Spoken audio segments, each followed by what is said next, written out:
সকাল সকাল ঘুম থেকে উঠে রেডি হয়ে চলে এসেছি জগন্নাথ দেবকে পুজো দিতে। তো জগন্নাথ দেবের পুজো শেষ করেই সাইডে দেখলাম যে জগন্নাথ দেবের জন্য ভোগ তৈরি হচ্ছে।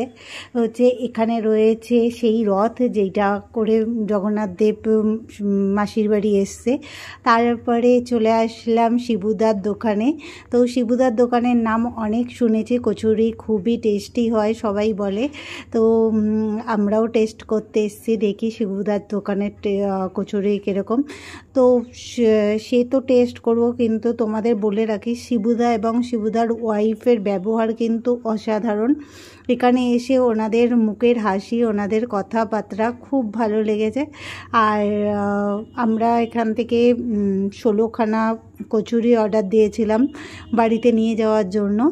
আর এই দেখো শিবুদা সেটা রান্না করছে। আর এইখানে দেখিয়ে দিচ্ছে তোমাদের আলুর তরকারি রয়েছে আর ডাল রয়েছে।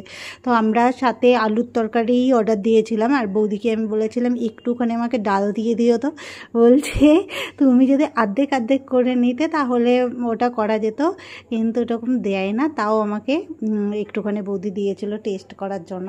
তো আমার মনে হলো যে আলুর তরকারির থেকে ডালটা আমার বেশি টেস্টি লেগেছে।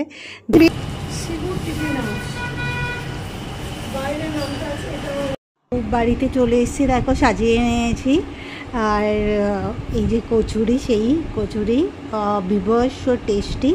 তো তোমরা যদি শ্রীরামপুরে যাও, কচুরি খাওয়ার কোনো প্রোগ্রাম থাকে, তাহলে এই দাদার দোকান থেকে তোমরা খেতে পারো।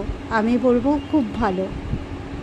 আর সবথেকে বড় কথা হচ্ছে একটা জায়গায় খেতে যাবো, তাদের ব্যবহার, দাদা বৌদি দুজনেই খুব ভালো ব্যবহার।